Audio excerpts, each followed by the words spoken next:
Good morning, all. Looks like we do have a quorum. I think we're just missing Sonoma Water, but it is 8:01 and staff is all here to present. So is the subtac okay if we go ahead and get started? Okay, then we will do that. So we will call the meeting to order at 8:01. And Secretary Atha, can you do a roll call, please? Yes, City of Santa Rosa. Jennifer Burke here. City of Cotati. Craig Scott here. City of Rohnert Park. Mary Grace Paulson here. City of Sebastopol. Ryan Crawford here. Sonoma Water.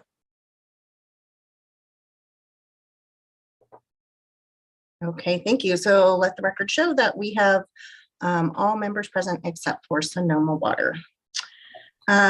Just to remind everyone that we are virtual yet again. So if you could mute your phones and microphones when you're not speaking, that will be great. And Secretary Atha will be there to unmute members of the public if they need to, if they would like to speak.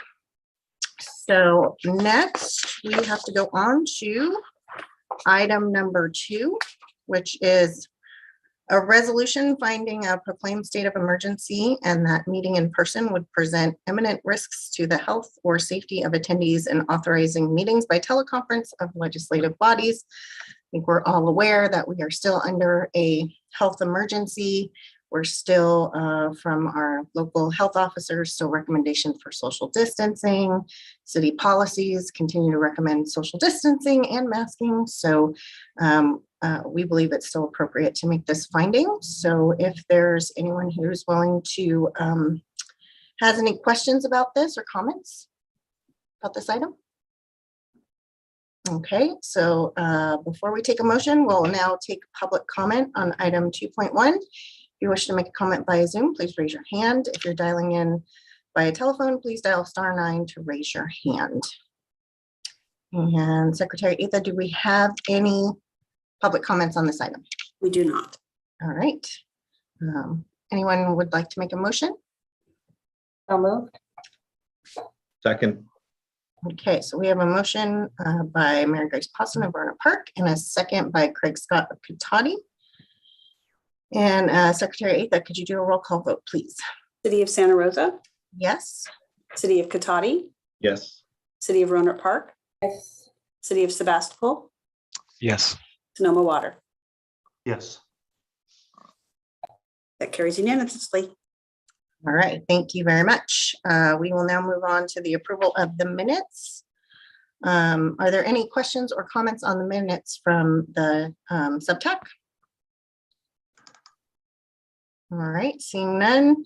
So before we accept the minutes, we'll take public comment. If there are any public comments on the minutes, please raise your hand via Zoom, or if you're on the phone, please dial *9 to raise your hand. And do we have any public comments? We have no public comments. Okay. We'll move on to item number 4, public comments. This is the time for public comments on any items that are not on the agenda. So if you would like to make a public comment, please raise your hand via Zoom, or if you're on the telephone, please dial *9 to raise your hand. And do we have any public comments? We do not. All right, great. So we'll now move on to item 5.1. And this will be a presentation of our fiscal year 2022-23 regional CIP project funding. And Emma Walton, our Deputy Director of Water Reuse, will be making this presentation. Good afternoon, members of the subtac. I'm Emma Walton, Deputy Director of Water Reuse Operations. I'm here to do a brief overview of our 2022-2023 regional CIP funding. Just a brief overview of the presentation. I'm going to do a high-level overview of the projects that we currently have going on, as well as do a couple highlights of some bigger of our projects. So just to provide kind of a very high level overview, we have a lot of CIP projects underway, both at the plant and outside the fence or within the regional system, but not here at the plant itself. These are kind of just an outline of all the projects that we have either under construction, in design, or under evaluation that we anticipate will be in construction within the next 5 years. So I'll go into a little bit of detail about each of these. So first, I just wanted to highlight our on-call contracts. We have on-call contracts for not only general services, but electrical services as well. So our on-call the general services provide support for corrosion that needs immediate attention, or recycle water main breaks or sinkholes, like I mentioned at our last meeting. We also have an on-call for our electrical services. We had a pump fail on one of the properties that we do biosolids application on, and we needed an urgent repair of that pump and replacement of that pump. So that work was done under an on-call. Our electrical on-call is extremely important right now, given we are down 3 electrical technicians in a team of just 6 electrical techs. So they're very high need for electrical assistance right now. The next project is PID 2268. It's an emergency generator radiator replacement project. This project was originally slated to begin construction last year, but due to supply chain issues, the radiators themselves arrived too late in the season, and we couldn't take down our eGens going into wet weather. Also, the radiators themselves were damaged through delivery. So the vendor had to come in and do a full replacement of the damaged components. But we are now in a position to move forward on construction with this project, and they should be starting up here very soon. 2367, our maintenance building roof repairs just finished up. During the October 24th storm, we realized we had very severe leaking in our maintenance building. Our maintenance building is what houses all of our fabrication equipment, which is very heavy duty equipment that provides all of our mechanics with the ability to do their job. And we do not want any of that equipment damaged. So we quickly undertook a project to repair the leaking roof for that building. PID 284 is our UV replacement disinfection improvement project. This just went out to bid in January, and we are shooting for a bid opening March 29th with a construction award coming after that, and looking forward to starting construction on that project this summer. PID 2366 is an aeration header replacement. We've talked about this project before. We currently have a temporary bypass for our aeration header, given the severe leaking of the underground piping and then the subsequent sinkhole that occurred over the aeration piping. So this project is to construct a permanent aeration header, above ground header. We are finalizing design on that and anticipating construction this summer as well. PID 2192 is our emergency generator fuel tank replacement. Our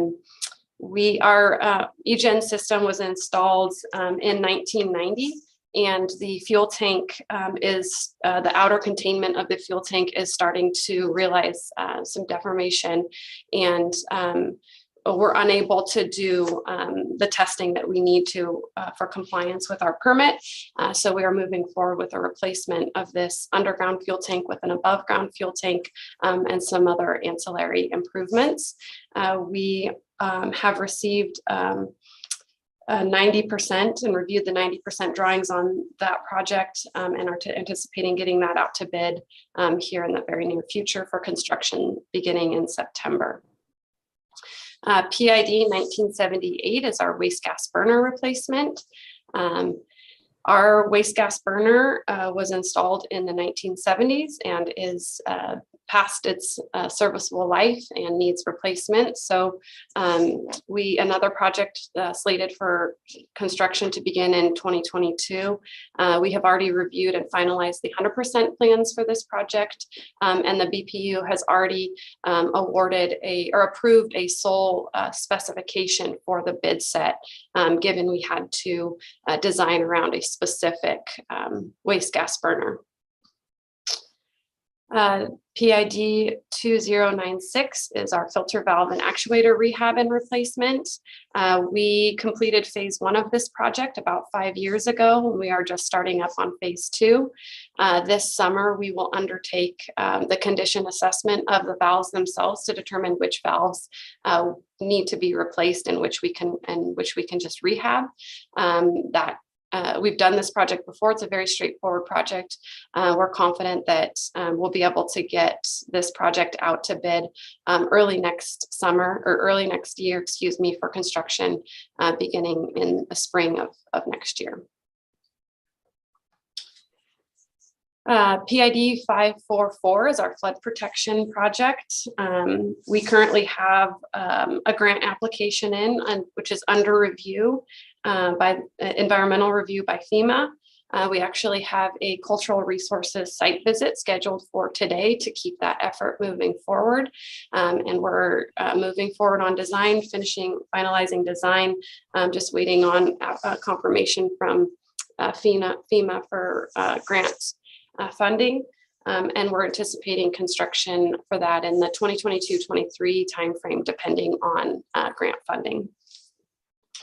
PID 2404 is our aeration basin assessment and rehab. I'll go into a little bit more detail later on in the presentation about this project. It's a very large project that is a condition assessment of our aeration tanks themselves, both the structural integrity of the concrete, as well as the aeration piping. This project has been awarded by the BPU, and it's about a $1 million design effort, evaluation and design effort alone.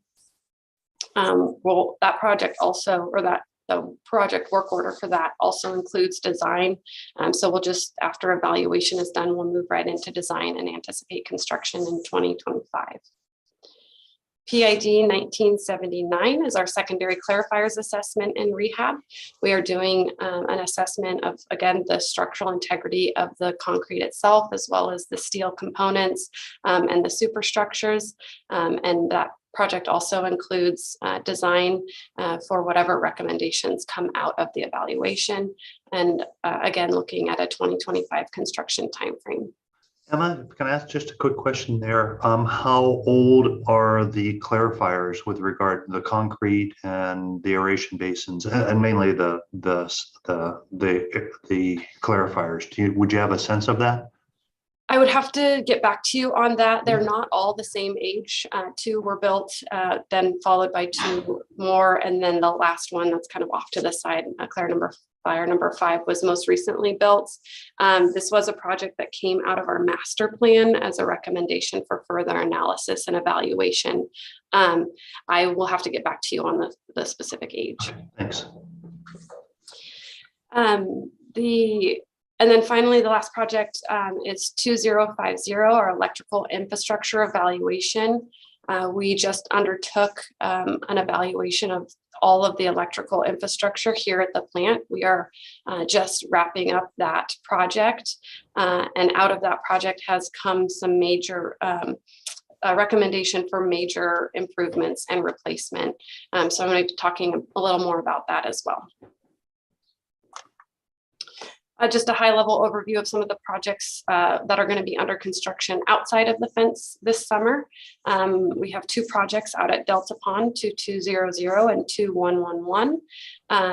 2200 is a dredging of our diffusers, and 2111, they're upsizing of our geysers Delta connection to help provide more operational flexibility and move water around our system to better utilize our storage. 2284 is West College storage facility pumping improvements. This project has already been advertised and awarded. It was awarded by BPU in January. Construction should be underway soon. This is a project to install permanent pumps at our West College diversion facility. We currently rent 2 pumps on an annual basis, and we want permanent pumps there so we can more readily rely on those pumps when we need them. And then lastly is the PID 2259, our Dottie Farm recycle water main improvements. This is just a improvement to our reclamation system. Dottie Farm is one of our larger users in our recycle water system, and the main and the pumps station itself needs some improvements. So that project is slated for construction this year as well. So to dive in a little bit on our electrical infrastructure replacement project, as I mentioned, we are just wrapping up the evaluation stage. The consultant is finalizing their report for recommendations for CIP projects. They are recommending in the near term, so in the next 5 years, about $20 million worth of improvements.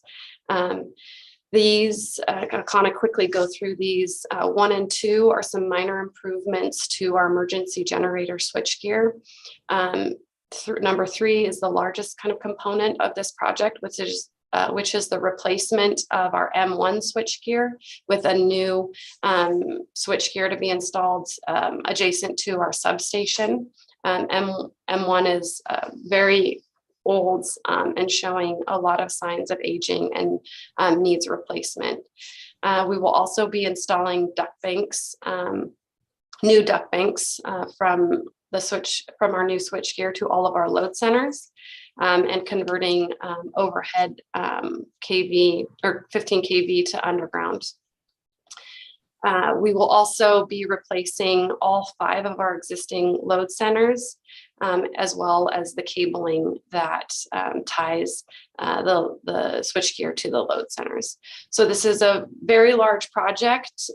Again, about $20 million worth of improvements in the next 5 years.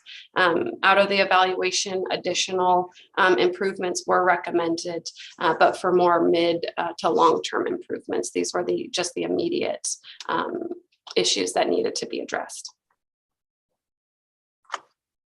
The next project I wanted to highlight was our aeration basin assessment and rehab.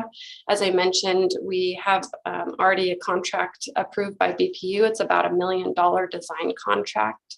It's an evaluation, assessment, and rehabilitation of our aeration tanks and adjacent channels. So this spring, we are going to be the consultant will be undertaking design of a bypass pumping system. So a number of these channels do not have redundancy, and we need a full flow bypass in order to dewater, clean them, and inspect them. So that's going to be a huge part of the project, is just the bypass system itself. We're planning on putting that out to bid this summer and having it installed this summer so we can clean the channels and inspect them. Further condition assessment of the aeration channels themselves. So the aeration tanks themselves do have redundancy, so we can take those down one at a time and have those inspected and assessed. So we'll continue that effort into spring of 2023. After evaluation and assessment is completed, we'll move right into design. We anticipate about 2 years for design, and then starting construction in 2025 on the recommended rehab. And then just last, I wanted to talk a little bit about, we do have a lot of CIP projects underway. We're making good progress on the improvements and replacements and rehab of our infrastructure. But in the meantime, we are continuing to rely heavily on our on-call contracts. Just again, September, These are just a few of the things we've been relying on our on-call contracts for. September, we had a leak in our filter valve that needed to be addressed immediately. Shortly after that, we had a reclamation main breakout on one of our irrigation sites. In October, we had some corrosion on clarifier number 1 that needed to be addressed immediately. In November, we had our on-call contractor install our aeration bypass piping to address the severely leaking aeration piping. In December, you probably all remember, we had our sinkhole. And then just most recently in January, we had a major water main break here at the plant that did some flooding to the immediate area. And with that, I'm happy to answer any other questions. Thank you, Emma. Are there any questions or comments from the subtac members? Just a quick one, and just say thanks, Emma, for that presentation. It looks like you have a lot of work to do and a lot of things going on. And I just, Jennifer, I'm hoping you guys have the, I know, like we're short on engineers. I hope we have the staff to be able to, to actually get these projects done. I think we're all kind of scrambling to find staff to actually, we have, like you, we have the funding. It's finding the honestly, the bodies to actually do the work. So good luck on that. Yeah, we have that same issue, and we have been looking at some creative ways to try and bring more folks in. We're also getting very close to finalizing likely a contract for staff augmentation with an outside third party. So that we hope will help get more projects done. I think they will be dedicated to doing water department projects if and when we get that on board. So hopefully that'll be soon. But yes, that is a continuing problem I think we're all having in this industry in general, with the great resignation that's going on right now. So yeah, I had read for a while that a number of engineers leaving college or going into it really hasn't been sufficient to meet the demand. Many went into computer science for many years, and so we have this big, we may be starting to see that shortage now. yes, if you all have any brilliant ideas on how we can recruit, let us know. Any other questions or comments from the subtac members? All right. Okay, thanks, Emma. And yes, a lot of work that we have to do out at the plant. So we'll now open it up to public comment. We are now taking public comments on item 5.1. If you wish to make a comment via Zoom, please raise your hand. If you're on the phone, dial *9 to raise your hand. And Secretary Atha, do we have any public comments on this item? We do not. All right, thank you. Okay, so we will now move into item 5.2, which will be a presentation on our preliminary fiscal year 2022-23 O&M, debt service, and capital improvement budgets and allocations. And we are going to have Nick Harvey, our administrative analyst, doing the presentation. And also Kimberly Zanino, our deputy director of administration, will be here to help with any questions and also do some modeling for folks if you'd like to look at different allocations at the end of the presentation. So I will now turn it over to Nick. Roberta, I don't see the ability to share my screen. Oh, there it is.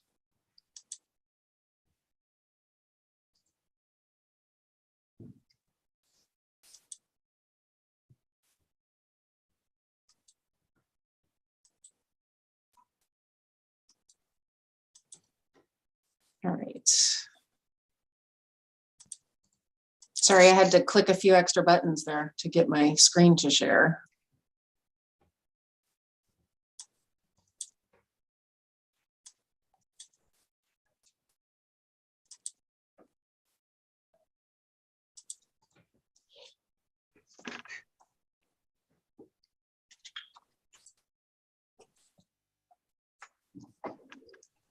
Okay, Okay, good morning, everybody.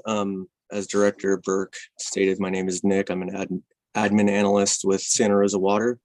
And this morning I'll be presenting the preliminary overall regional budget and resulting partner allocations for the fiscal year ending June 30th, 2023. Next slide, please. Okay, so today we're going to cover the final plant flows for the fiscal year ending June 30th, 2021. We'll then discuss the overall planned regional budget for fiscal year 22-23 and the partner allocations. And we will finish up with a quick review of the calendar for the remaining budget process. Next slide, please. Okay, so here's a comparison of the yearly flow numbers through June 30th, 2021, which, as you know, are used to allocate the enterprise O&M budget among the partner agencies. As you can see, overall flows to the plant are down slightly from 1920. That's due to the department's efforts in terms of water conservation, so it makes sense that we'd see reduced flows. There was no effective change in the partner allocations. The year-over-year change was far less than 0.5% for all the agencies, so we're seeing consistency, so we shouldn't see any wild swings in allocation. Next slide, please. Okay, so these are our significant increases in the budget. We'll start with salaries. So we had a unique situation this year where we had delayed labor negotiations, but we eventually came to an agreement. The city eventually came to an agreement, I should say, with the various units, and we executed MOUs that included 2 years of COLAs in one fiscal year at 3% and 2.5% for a gross increase of 5.5% total. We also have a $500 per employee wellness benefit. And with the number of employees we have, that's quite a jump in costs. Benefits increase as a function of base salary, so it makes sense that we're seeing the increase there. Professional services, we're planning on increased consultant costs for various programs and components at the plant. O&M projects are up due to environmental compliance costs and component failures at the plant. And it's just good policy to have increased O&M budget with the number of failures we've been experiencing at the plant. The funding lends our organization more agility in terms of reacting to failures. So we're really investing in that this year. The next category, energy vehicle, et cetera, we have an overall increase of 1.3 million. The key here is that these, unfortunately, are uncontrollable costs of the department. These are reflect internal service costs and are allocated by finance. So we unfortunately have no control over that. We're continuing with the planned $1 million year-over-year increase in the CIP program. And just a note on one additional position, we have a request out for a supervising lab analyst position. But as a side note, these numbers are not included in the salary and benefits currently because that position's still pending city manager and council approval. Next slide, please. Okay, so here's a breakdown of our O&M costs by category. And we like to show you that every year. The circled figures represent the uncontrollable costs I mentioned on the previous slide. And as I stated, professional services are up as we're investing in consultants and higher compliance costs. Next slide, please. So here's just a visual breakdown of how we're spending the cash CIP dollars or planning to spend the CIP cash dollars for 22-23. With the $1 million cash increase, we're at 9 million total. And it's important to note that the bond funds that we're using to fund the UV disinfection replacement program are obviously not included. So this is just the cash CIP allocations. Next slide, please. So these are our projected miscellaneous revenues for the year. As Deputy Director Zunino pointed out in a previous meeting, our high strength waste tipping charges are up pretty significantly, which brings our projected miscellaneous revenues to just over 5.4 million.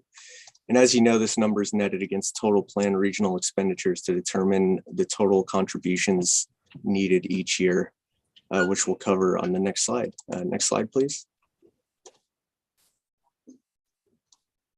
Okay, so we're planning on total overall expenditures of just over $50 million. And at the bottom, well, it's a combination of expenditures plus a slight increase to our operations reserve is that we like to keep at about 15% of operational costs. So that gross figure is just over 50 million. And then if we net out the planned miscellaneous revenues of 5.4 million, we end up with net gross agency contribution of 44.6 million for the year. Next slide, please. So this is a visual breakdown of all regional spending categories as currently planned. This chart also includes planned miscellaneous revenues as well as a required increase to the operating reserve to bring the balance to 15% of planned expenditures. An important note here is that the salary and benefits are higher than in previous slides, and that's because we've separated the salaries and benefits out from the city and internal overhead category for clarity. Next slide, please. Okay, so this is a summary of where the refund reserve sits as we move into the budget process. So your agencies can start thinking about applying the reserves. The biggest item here is the $12.8 million decrease in the Santa Rosa refund reserve, because if you'll recall, when we were initially planning to execute the UV disinfection replacement projects, we were holding on to cash because we had anticipated applying a significant amount of cash up front to fund that project, but we got such a competitive rate on the bond issuance that we decided to hold on to the cash. And so this just reflects the return of our refund reserve back to our sewer operating fund. Next slide, please. So here's a year-over-year comparison of the tentative 2020, 2022, 23 allocations against last year's figures. And as you see, we ran a scenario with an assumed applied fund balance that puts all of the partner agencies at approximately a 6% year-over-year increase. Of course, we can apply different, each agency can choose to apply the refund reserve in different amounts based on your agency's needs. So as Director Burke mentioned, Deputy Director Zunino can work with you to run what if scenarios for your agency. Next slide, please.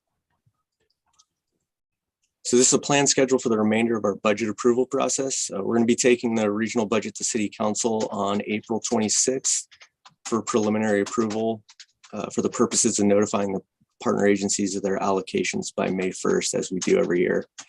And another important point on this slide is April 21st, we're going to be asking DPU to make a budget recommendation to City Council. So it'll be important that we have our numbers set by then. Next slide. And with that, we can address any questions. Thank you for your time.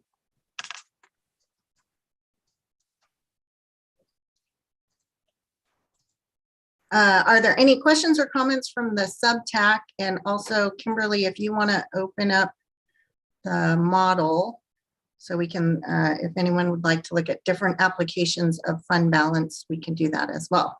So Mike. Yeah, thanks. A couple questions, and thank you very much for that presentation. Is there a way, what is essentially the cost per million gallons? I'm assuming that's how, we're looking at a total of, for South Park, we're looking at $1.291 million estimated for next year. What volume is that based on for South Park? Do you know? If we reference the annual flow slide, slide 3. Yeah, I mean, I noticed there was a 166 million, I think if I copied that down right, is that correct? Yes, and that's what all the O&M and O&M project costs are allocated by these figures. And just a reminder, the CIP is actually allocated per the original sub-regional agreement. So yeah, this is the number, this flow number is what's being used as a basis to allocate the cost for you for the year. For the O&M, right? For the O&M objects, as well as the O&M project keys, Okay, but not the CIP. but not the CIP. And Correct. where, is there a way, or do you have on your slide anywhere showing how those funds or how those costs are allocated? I can look those up for you, Mike. Okay, that'd be great. Yeah, those are per the agreement. So the agreement has a defined percentage for each of the partners. Okay. And Yeah, I can send those out pretty quickly. I have that all from, I think, last year. So sorry, Okay, I don't yeah. have them memorized, but I can find them quickly for you. Yeah, I think that would be helpful. So just so as I understand it, it's essentially we have the O&M rate is, it's the O&M costs are allocated based on, is it the 2021 like the We use 2021? we use the last full year of actual flows that are measured to determine what the next year's budget is. And Okay, then and so- when the flows are determined for the following year, then they true that up, and that's how all the numbers move around in the refund reserve. And again, if you can, Nick, what are the O&M costs then that these figures are applied towards? That would be, if we go to the total allocation, Yeah, that would be the sum of your 22-23 budgeted O&M figures in that column, because the CIP, so your overall allocations for any given year is a combination of the budgeted O&M costs, budgeted CIP costs, and the budgeted debt service costs. CIP and debt service allocations are set based on the agreements and the bond indentures at the time of issuance of any given debt. Only the 22-23 budgeted O&M column is allocated based on your flow. So you're getting, your agency is scheduled to get about a $1.1 million allocation on the O&M based on the flows. okay, And sorry, Mike, on I'll the- point out that, so the total O&M expenses are this 40 million. okay, great, thanks. So we net out, though, from those operating costs, the 5.4 million in revenues that are going to come into the plant. So that comes off of the O&M before we do the allocation. Okay, that's what you're showing here. Okay, Right. okay, so you have the operating, is it the operating expenditure request then I'm looking at, Kimberly? That's Yeah, so you're looking at, this is the operating costs for Yeah. the year. Then Okay. CIP is added in. After CIP, there's Right. also, we have the policy reserve, which is 15%. So when O&M goes up, the policy reserve or the 15% goes up. So we have to Okay. add to the reserve amount. And that nets you out, or that gives you this total cost for O&M and CIP. And then we back out the revenues, those miscellaneous revenues that are going to go into the plant directly as a revenue that goes specifically to the plant, but doesn't come to the wastewater fund at all. And then from of that 44 million though, that's going to be split up different ways depending on the original agreement, the sub-regional agreements, correct? Correct. Okay. So this column here, these O&M, this is split out by those flow numbers.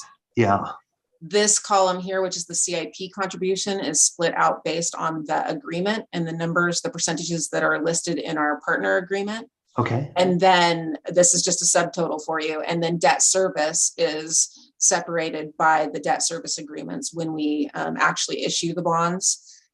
Most obviously, the most of it is for currently the UV project. Or a large amount of it is for, I guess the swing is for the UV project. For the UV project, we used CIP percentages to distribute the actual debt service. okay. So debt And still service, geysers is in there, I guess I should say. I shouldn't just say you. okay, so debt We're not quite service, done with that, but we will be. you're getting close. So debt service and CIP are use the same equations or the same The distribution? most current one uses the same equation. So the UV project uses the same equation. Geysers, I'm not sure exactly what the number was back then, and there have been so many refundings that I would have to look into that for you. Okay, thank you very much. That's helpful. Mhm. Craig? Sure, thank you. Thank you, Nick, for that presentation. I'm glad you're on this slide. This is a slide I was going to ask about. So that if ever your proposed, after this analysis, the proposed rate increases are shown there on the right for the upcoming year. Is that correct? Yes. Okay.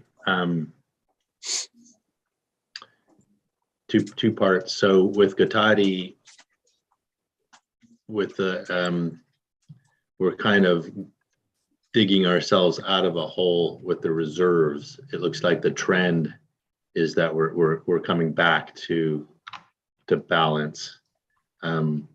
Is there an idea with the turn back this year that that'll happen, that we'll get back to a positive reserve balance? That's the hope. I think keeping our, our O&M projects, knowing how many unfortunate emergencies we've been going through. If we had looked at cutting that budget, what we expect is there would be a lot less turn back. But yeah, we are hoping, just like you, that this year, that actually gets you back to a positive status. Okay, does that have to do with the 15% O&M reserve? It kind of, if that's not used, it goes collectively into everybody's reserves? No, that just has to do with unexpended budget. So anything we don't spend for budget comes back into the fund and then is distributed based on that true up of actual flow amounts. Okay. And then the second question is looking out, we're doing a 5-year rate model, as others are as well. And I just wanted to get an idea from you, what kind of range can we expect going out in the next 5 years? Well, I think one of the things you're going to see is next year, we're not going to have the sharp increase in salaries and benefits because we had that 2-year salary increase and benefit increase that came into play this year, and the additional $500 per employee. So next year we will see just a 2.5% increase, and that $500 will already be part of the budget. That's an ongoing MOU requirement for us now. So you're looking at, I don't know, so you're saying this is like on the high end of what we would expect over the next 5 years, so it would come down from here?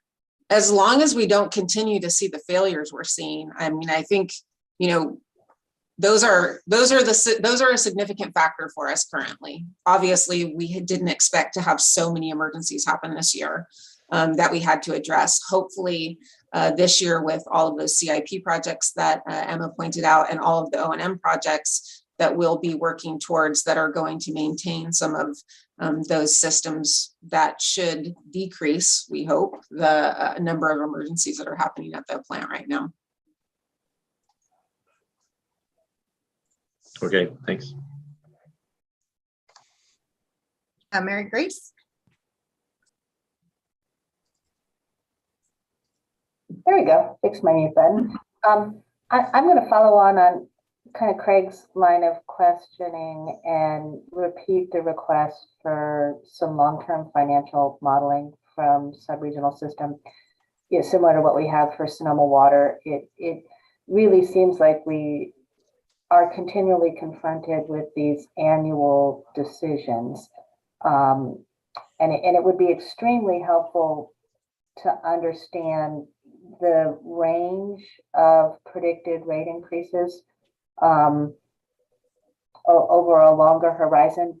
That would just help us design our own rates. It would help us make some decisions about how we use our refund reserves. For those of us that have some rate stabilization reserves locally, it would help us make decisions about those. I'd like to not be making very short-term decisions about the use of refund reserves. And it seems like we kind of continually find ourselves in the pattern of doing that. And, you know, and I understand there are unexpected things, and I understand any long-term plan would need to have some contingencies. And we definitely expect you guys to have a range. You know, we certainly wouldn't expect a promise, but that would really be helpful. So I do have, just so you know, I'm working with our the person who developed our long-term financial model. I'm looking at doing a new agreement with him because we want him to fine tune our model on a regular basis. But certainly we could discuss how he could set up the same thing he sets up for us to look at for the water and the wastewater fund, to look out for sub-regional as well. And so we'll be in discussions with him about that. Thanks. That would be really helpful to all of us. Yeah, and I think, you know, we presented last year, and so we can bring that back again this year, our master plan with the long-term CIP and what we see out over the next 20 years. I will note that the electrical upgrade is a new addition to that. So we can bring back that information at the next subtac meeting to refresh you all on what we talked about last year in our long-term planning for capital projects. Yeah, and I think the concern is, you know, capital is a piece of it, but it's not all of it. And you have a lot going on, and it's an incredibly complex operation, and you run it really well. And none of this request is to imply anything else, as much as just to help the partners make decisions long-term about, you know, how we balance reserves with rate increases. Yeah, absolutely understood. And I think part of, you know, why we've moved over the years to have the refund reserve available is to really try and help with that rate stabilization. So, so if folks would like, you know, we just applied some fund balance to try and get a consistent rate increase, but there's quite a bit more available for most except for Cotati. So we can look at various scenarios and run anything folks would like to look at. We can also get together some of the long-term information on CIP. I don't think we'll have a long-term projection yet before the next meeting, but we can definitely get information out on our long-term CIP and what we're looking at from that perspective as well. But you know, we're happy to make any changes or other applications that you would like to do for at least this next year.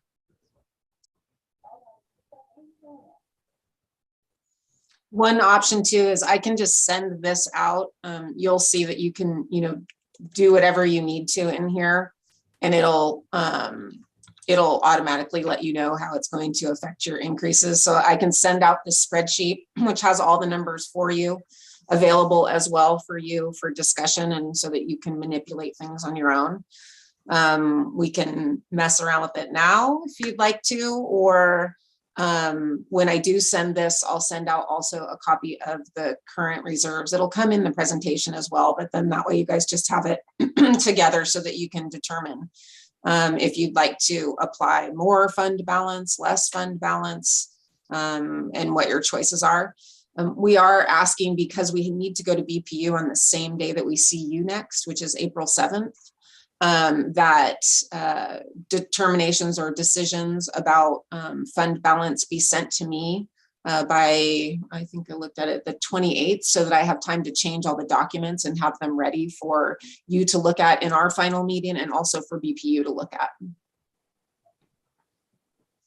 Yeah, and you know, I'll just, it's the longer term planning we're interested in. I mean, I can almost do the math in my head that if we applied another $700,000 of our refund reserve, we could have a 0% rate increase. But I don't know if I ought to save that $700,000 for next year or the year after, or if it's a smart decision to burn it this year and make everybody happy because there's I can tell the council there's no increase in sub-regional. Right. Sub-regional bills. I just, you know, Understood. do I eat my ice cream now or do I want to save some of it? Right. I would always recommend never do zero. We did that once and it was hard to come back from. Yeah.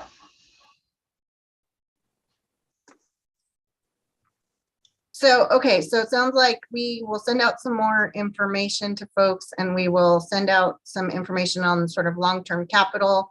I think, you know, the plans that we have right now are the next couple of years, we're continuing to increase the CIP by $1 million per year. And we'll see some other sort of increases or salary increases we have in place at least through the next fiscal year. So we can give that information. And then we can also give our sort of long-term CIP information from our master plan and our electrical master plan. And then we will work to get more long-term financials over the next year. So we have to get that agreement in place and get a long-term model in place. Yeah, currently the issue for us is that because we pay for it from the wastewater fund, it's all tied together in our long-term financial plan for our city council to see and for us to plan rates from. So I'll be discussing with Mr. Hildebrand the ability to actually separate out and create something just for the sub-regional system.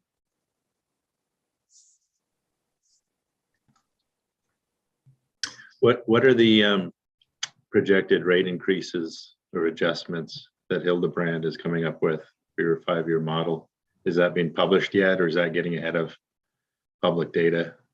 No, actually, it's in our last rate increase study. You can see the charts in there for what we're planning for our water and our wastewater customers.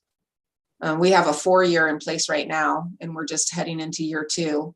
But I can send you that too. More than happy to provide that. Thank you. That would be very helpful.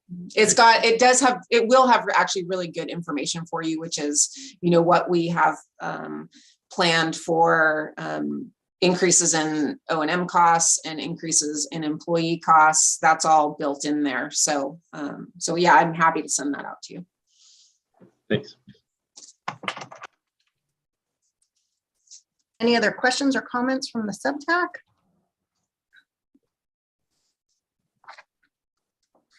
All right, seeing none, we will now take public comment on item 5.2. If you wish to make a comment via Zoom, please raise your hand. If you're on the phone, dial *9 to raise your hand. And Secretary Atha, do we have any public comment on this item? We do not. All right, okay, thank you very much. We'll now move to item 5.3. Oops, sorry about that. So item 5.3 will be our Regional Operations Division update, and Emma Walton, our Deputy Director of Water Reuse, will be making the presentation.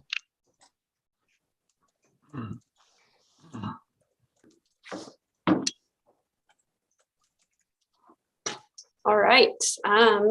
Good morning again. Just have a few things to update the TAC on. First one, just wanted to go over our recycled water production and storage and what our irrigation season is looking like.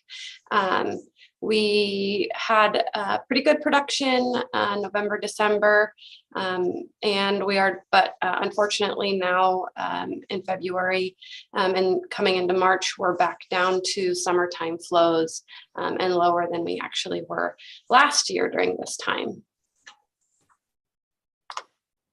Our recycled water storage is in better shape than last year.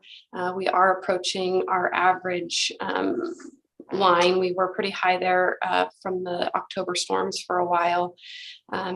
We wanted to get back down to a more manageable level in the event that we had a unexpected geyser shutdown or an unexpected rain event. We have now decreased our flows to the geysers, so that storage line should start to recover and gain. But we are starting to see use on our irrigation and from our irrigation and frost protection users. So We're hoping we recover a little bit, but given we haven't seen any rain, our demand might be a little higher than is normal during this time of year. We have already sent out allocations to our recycled water users. We sent them out in January this year, and we plan to do that moving forward. We have allocated 900 million gallons for frost protection and irrigation use. And if, as we move through the season, we're able to increase those allotments, we will. However, in January or February and March, we were unable to increase those allocations because we just haven't seen any substantial rain. The next thing I wanted to talk about is our recovery from the October 24th atmospheric river event. As you probably all recall, that hit our plant very hard. At the peak of the storm, we were receiving a record flow of over 92 million gallons of water per day. So very, very high flows coming into the plant. Unfortunately, our plant is not designed to treat that high of flow. So we had under disinfected water go into our storage ponds across the street at our Meadow Lane storage complex. Typically, we would store off-spec water in Brown Farm Pond and either irrigate on site per our permit or return to the plant for retreatment if necessary. But because water was coming so quickly, we did not have pumping capacity to pump it all to Brown Farm Ponds. So we did take in non-spec water into our Meadow Lane complex, which already had fully treated water. So we did end up contaminating the water that we had previously stored in there. After the storm passed, we quickly isolated all of that water, and over the weeks were able to construct an above ground piping system to get all of the water isolated into C pond and D pond, and then eventually just into C pond, and constructed a system to return all of that water to the Laguna treatment plant for retreatment. We had to rent mobile pumps and generators, had to build, as I mentioned, an above ground pipe system. And we just completed that effort February 22nd. We were able to return nearly 300 million gallons of water to the plant for retreatment. It was a huge effort and a lot of work by our reclamation operators, by our mechanics, by our electricians, and by our instrumentation staff. They just did an amazing job. The other thing we just completed was, you may recall in the upper right-hand photo is one of our mechanical techs working on a valve actuator during the storm event. We had discovered during the storm event that we had a number of failed valves from our primary clarifiers to our aeration tanks. And we had to remove the actuators and physically turn these valves by hand in order to get them to operate. So that's him working on the valve and operating that valve by hand. We just replaced 2 of the valve actuators, and there's a third one on its way for replacement as well. So that was a big undertaking and a stark realization during the storm event that those actuators had failed. We are also well underway with our belt press rehab. We have been having serious issues with our belt presses and getting effective dewatering, which has also impacted our ability to pump biosolids cake into our storage hoppers. So we, a couple of weeks ago, while some pumps were being rebuilt, had to stage trucks and trailers under our biosolids conveyance system because we were unable to pump into our hopper, and we had to physically move trucks while they filled because the way they get loaded, if we don't load them through our hopper, doesn't disperse the load evenly and they pile up in the back of the truck. So every few hours we were having to move trucks forward a few feet to get an even dispersion of those biosolids. We had to have folks stay overnight in order to move those trucks. We accomplished the rebuilding of those pumps and got the use of our biosolid storage hopper back. And now we are underway on rebuilding or rehabbing 2 of our 4 belt presses. This one is nearly complete. It should be back in service by tomorrow. And then the next number 2 will be undertaken for rehab as well. And then lastly, just wanted to update you all. We are starting to plan for our annual geysers maintenance shutdown. We have a lot of work to undertake this year. We are going to be requesting from geysers a 4-week shutdown to see if we can accomplish all of the work that needs to be accomplished. One of the big items that we're planning to undertake this year is a recoating of our Bear Canyon pumps. As you can see, they're corroding quite severely and need to be recoated. We will also be doing, as we do every year, an annual cleaning of the Bear Canyon wet well. This year, we're also going to be focusing in on the Miacamas pump station for a complete evaluation and cleaning of that pump station. We will also be doing an inspection and evaluation of the terminal reservoir. And actually have an outside consultant lined up to do that inspection. And we are also trying to undertake replacement of 2 pressure regulating valves that have failed. So we're working with purchasing to get that work underway as well and lined up for the shutdown. So lots of work to do on the geyser system this year. And with that, I'd be happy to answer any questions. Thank you, Emma. Are there any questions or comments from the subtac? Ryan. Hey, Emma, thanks for that presentation. Back to that Cat 5 atmospheric storm that hit us, the 92 million gallons a day, under normal rain conditions, just out of curiosity, what's the difference? Is that all just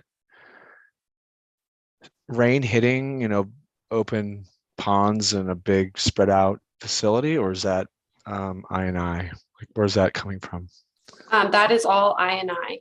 Oh man. Coming in. Wow. Okay. It was a lot of Amazing. water, and we do typically see increases in flows during rain events. A typical rain event, we'd see, kind of 60 MGD. The magnitude of this rain event and the flood, the ponding and flooding, we brought in a lot of water to our system. Yeah, that's probably kind of alarming, huh? Considering we could get, if we get hit by those again and again over the years or whatever, like how we're going to deal with that. So I don't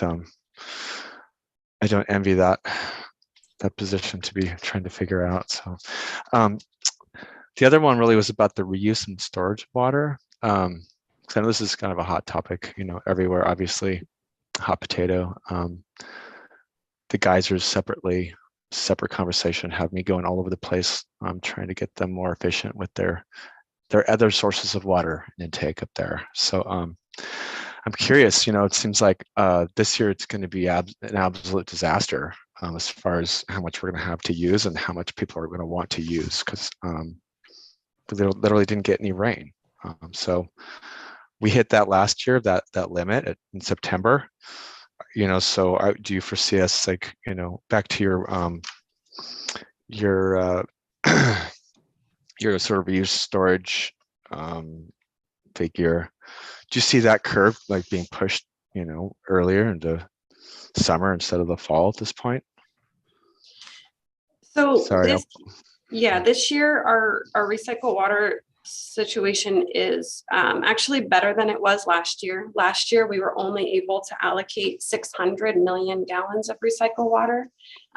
We're able this year to allocate 900 million and hoping for more. We have been in very close, consistent communication with our users, and they were very appreciative of us opening up allocations beginning in January so they could better plan for the upcoming season and know exactly how much water they would be guaranteed. And we are guaranteeing all of our allocations through September. And as I mentioned, we will open up more water if it becomes available. With respect to kind of just, the recycled water system in general, we do have our contractual obligation to geysers and we need to meet that. But other than that, we do operate the system in a way that maximizes the amount of water that we're able to give to our agricultural users.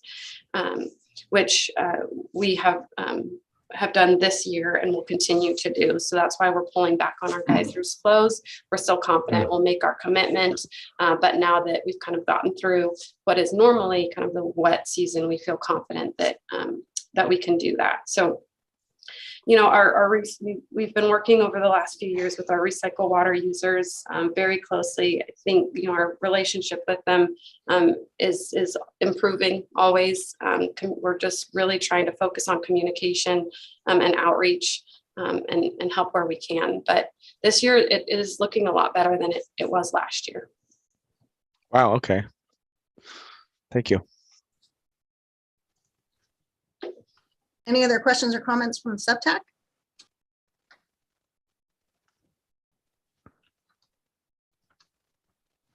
All right, seeing none, we'll now open up for public comment on item 5.3. If you wish to make a comment via Zoom, please raise your hand. If you're dialing in via telephone, please dial *9 to raise your hand. And Secretary Atha, do we have any public comments on this item? We do not. All right, thank you very much, Emma. And we will now go to our last item, which item 5.4 is our Environmental Services Division update. And Sean McNeil, our Deputy Director of Environmental Services, will be making the presentation. All right.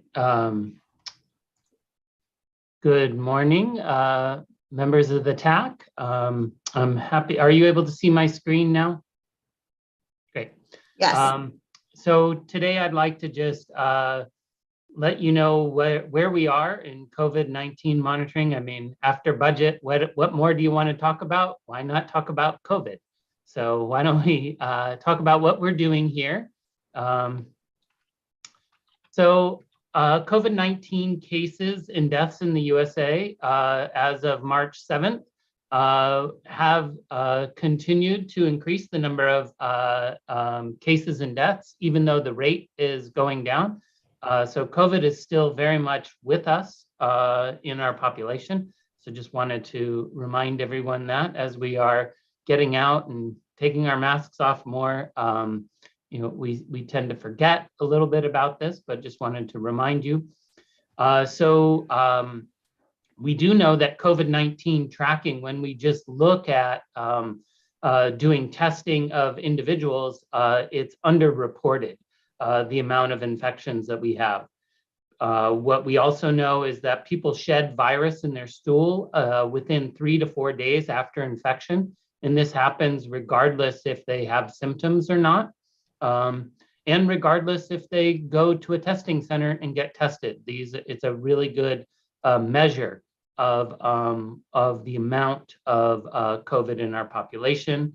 And it's important to remember that the virus does not survive in the sewer, but these dead viruses, they leave an RNA signature behind.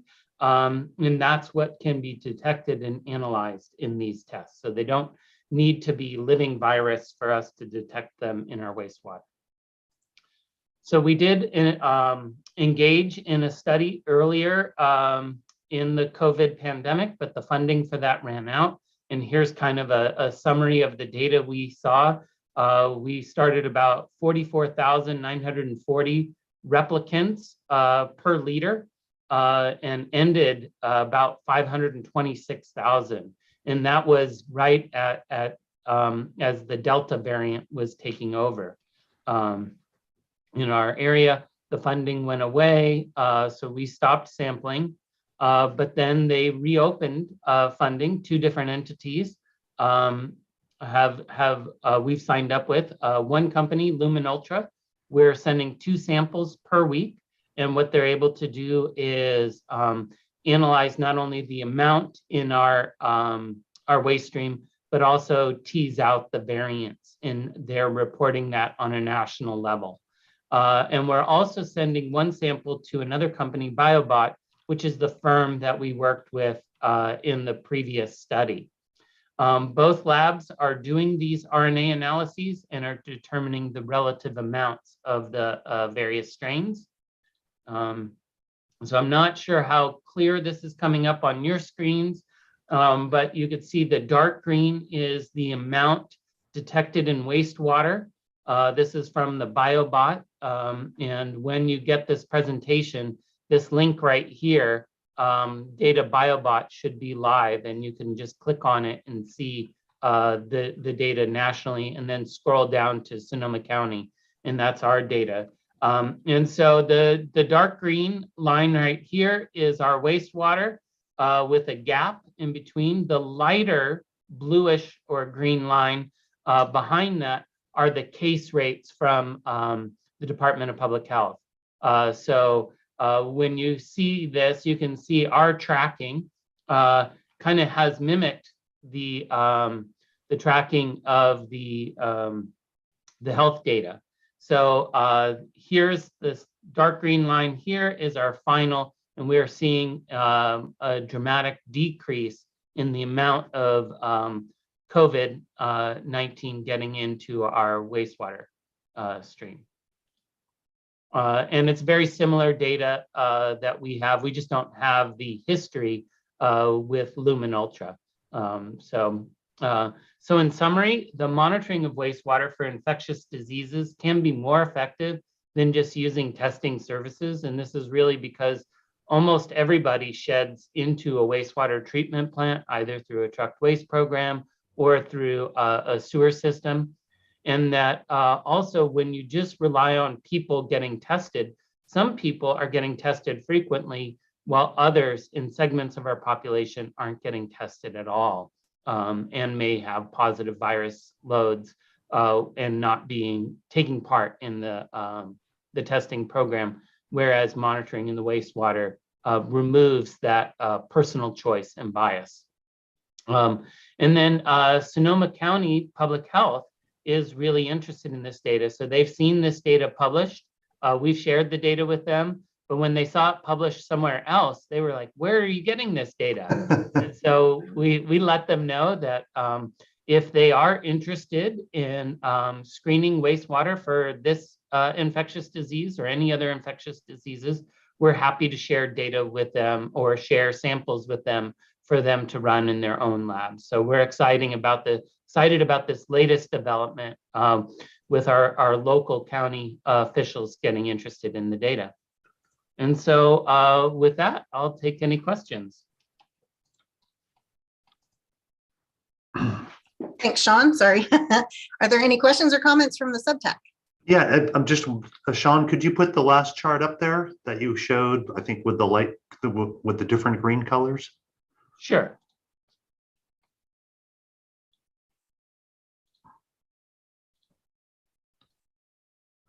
Okay, so that's interesting. So oops. Sorry. That's okay. Just trying to get it full screen for you. Yeah. So it seems like really interesting data. It really does track, and this has been done elsewhere, and it's encouraging to see where it's going in March. Yes, it's very encouraging. And this tool has really advanced through this pandemic, and I would expect this will be used more frequently in the future.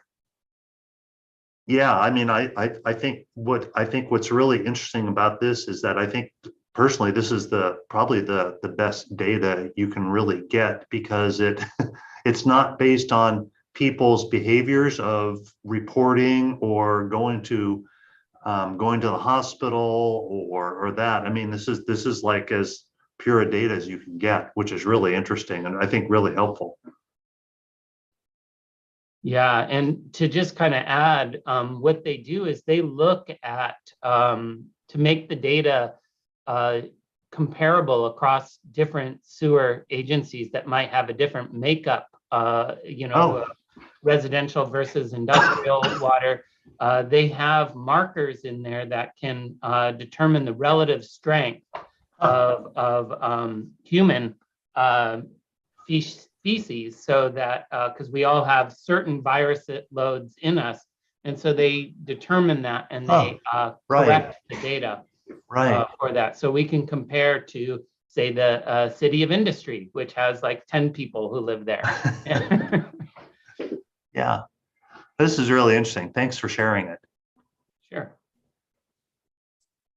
Any other questions or comments from the subtac? All right, seeing none, we will now open for public comment on item 5.4. If you wish to make a comment via Zoom, please raise your hand. If you are on the phone, please dial *9 to raise your hand. And Secretary Atha, do we have any public comments on this item? There are no public comments. All right, so that concludes our meeting.